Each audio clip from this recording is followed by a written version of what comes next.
ओम नमः शिवाय। श्री शिवाय नमस्तुभ्यं। श्री आदिशक्ति पार्वती माताये नमः। श्री लक्ष्मी नारायणे नमः। श्री सिया रामे नमः। श्री रामदास हनुमाने नमः। श्री विघ्नेश्वराय नमः। श्री राधे कृष्णाय नमः। श्री सरस्वती ब्रह्माए नमः। હે શિવજી, તમારી કૃપાથી હું આ શિવપુરાણ વાંચી રહી છું અને મારી મમ્મીને બેન શિવપુરાણ સાંભળી રહ્યા છે. અમે ત્રણે શિવપુરાણનું જ્ઞાન પ્રાપ્ત કરી શકીએ એટલી શક્તિ પ્રદાન કરજો અને શિવપુરાણનું તેજ સહી શકીએ એટલી ક્ષમતા પ્રદાન કરજો. હે વિઘ્નેશ્વર ગણપતિ, શિવપુરાણના વંચનમાં આવતા તમામ વિઘ્ન હરજો. હે કૃષ્ણ મનોહારિણી રાધાજી, હે શ્યામ સુંદર, તમે શિવપુરાણ સાંભળવા જરૂર પધારજો અને મારા હૃદયમાં સ્થાન ગ્રહણ કરજો. ઓમ નમઃ શિવાય. શ્રી શિવાય નમસ્તુભ્યં.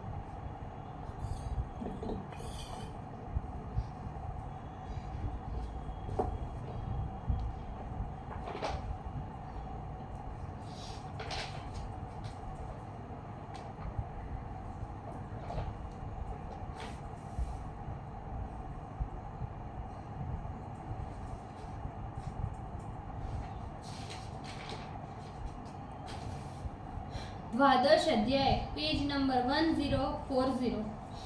सनत कुमार बोले, हे महाप्राज्ञ नंदीश्वर, इसके उपरांत वीरभद्र ने क्या किया? मेरे ऊपर कृपा कर सारा वृतांत प्रीतिपूर्वक कहिए. नंदीश्वर बोले, वीरभद्र के इतना कहते ही नरसिंह आग बबूला हो गए. वे बड़े वेग के साथ गर्जना करते हुए व्याकुल हो वीरभद्र को पकड़ने के लिए उद्वत हो गए.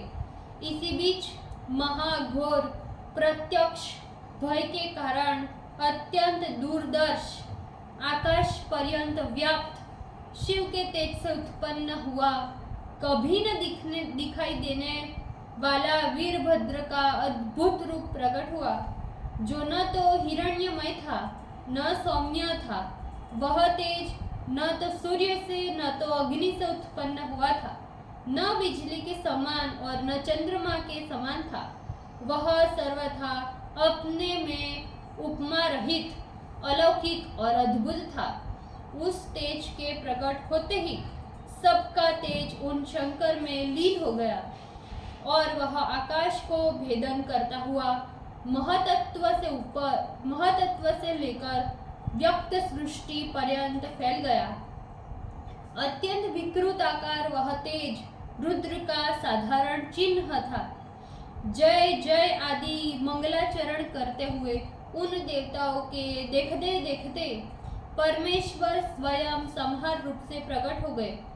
सहस्त्र भुजाओं से युक्त, जटा मंडित, मस्तक में बालचंद्र धारण किए, अत्यंत उग्र शरीर वाले वे 2 पंखों एवं चोंच से युक्त पक्षी के रूप में दिखाई पड़ रहे थे.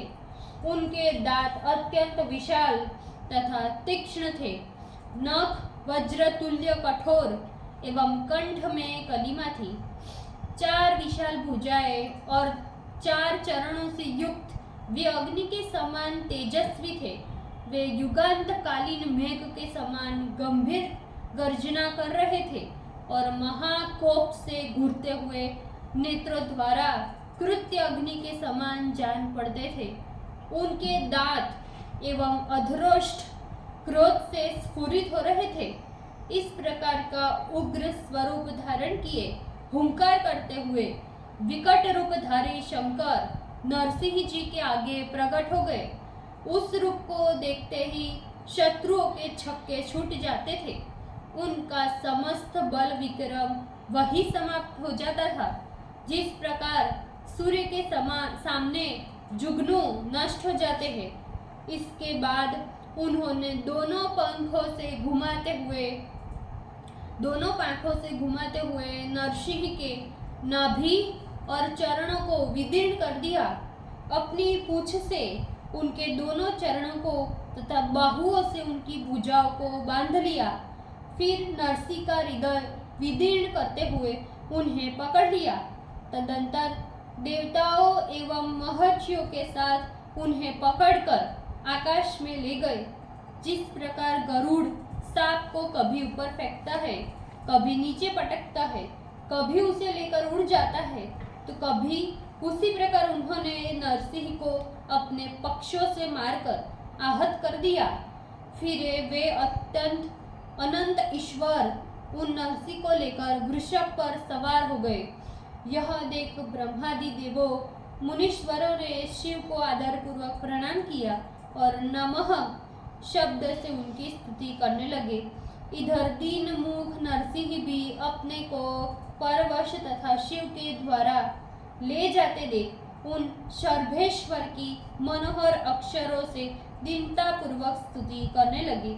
उन्होंने 108 शिवों के नामों द्वारा सर्वेश्वर की स्तुति कर प्रार्थना की। नरसिंह बोले, हे परमेश्वर, जब जब भी मेरी बुद्धि अहंकार दोष से दूषित हो जाए, तब आप मेरी इस दुर्बुद्धि को दूर करें। नंदीश्वर बोले, हे सनत कुमार, इस प्रकार नरसिंह जी असमर्थ हो प्रीतिपूर्वक शिव से प्रार्थना कर जीवन पर्यंत पराजित हो बारंबार प्रणाम कर दीन हो गए। इधर वीरभद्र ने क्षण मात्र में नरसिंह के मुख सहित समस्त शरीर को एवं उनकी शक्ति को भी अपने शरीर में अंतर्हित कर दिया। नंदीश्वर बोले, तदंतर ब्रह्मादि देव समस्त लोगों का हित करने वाले शरभ रूपधारी उन शंकर की स्तुति करने लगे। देवगण बोले, हे महेश्वर, ब्रह्मा विष्णु इंद्र चंद्रमा आदि समस्त देवता महर्षि एवं दैत्य सभी आपसे उत्पन्न हुए हैं। आप ही सकलेश्वर है एवं हे परमेश्वर, इन देवताओं का सृजन एवं पालन आप ही करते हैं। आप संसार का हरण करते हैं, इसलिए बुद्धिमान लोग आपको हर कहते हैं। आप विष्णु का निग्रह करते हैं, इसलिए हर कहे जाते हैं। हे प्रभु, आप अपने शरीर को 8 भागों में विभक्त कर जगत का संरक्षण करते हैं। अतः हे भगवान, हम लोगों को अभीष्ट प्रदान कर रक्षा करें। आप महापुरुष, शंभु, सर्वेश्वर, सूरनायक, विश्व आत्मा, निर्विकार आत्मा, पर ब्रह्म एवं सत्पुरुषों के रक्षक है। आप ही दीन बंधु, दया सिंधु, अद्भुत, परात्मक, प्राज्ञ, विराट, विभु, सत्य, सत, चित, आनंद लक्षण है। नंदीश्वर बोले, देवताओं की स्तुति कर परमेश्वर सदाशिव उन पुरातन देवताओं एवं महर्षियों से बोले। शिवजी बोले, जिस प्रकार जल में जल, दूध में दूध और घी में घी मिलकर समरस हो जाता है, उसी प्रकार विष्णु भी शिव में मिलकर समरस हो गए हैं, इसमें संशय नहीं। इस समय एकमात्र विष्णु ही महाबलवान एवं अहंकारी नरसिंह का रूप धारण कर संसार के संहार करने में प्रवृत्त हुए हैं। इस कारण वे अवश्य ही मेरे भक्तों से नमस्कार के योग्य है, प्रार्थना के योग्य है और उनके मनोरथ सिद्धि के योग्य है। वही मेरे भक्तों को वर देने योग्य है। नंदीश्वर बोले, इस प्रकार कहकर महाबली पक्षी राज भगवान शिव देवताओं के समक्ष अंतर्ध्यान हो गए। इधर गणाध्यक्ष महाबलवान भगवान वीरभद्र नरसिंह का चर्म निकालकर कैलाश पर्वत को चले गए। उन नरसिंह के खाल को धारण करने के कारण वे वीरभद्र नरसिंह कृति वसन भी कहे जाते हैं। उन्होंने नरसिंह के मुख को अपनी मुंडमाला का सुमेरु बनाया। फिर देवगण भी निर्भय हो गए और इस कथा का कीर्तन करते हुए विस्मय से प्रफुल्लित नेत्र हो जहाँ से आए थे वहीं चले गए। जो कोई पुरुष वेद रस से परिपूर्ण परम पवित्र इस आख्यान को पढ़ता है तथा सुनता है, उसकी संपूर्ण कामनाएं पूर्ण होती है।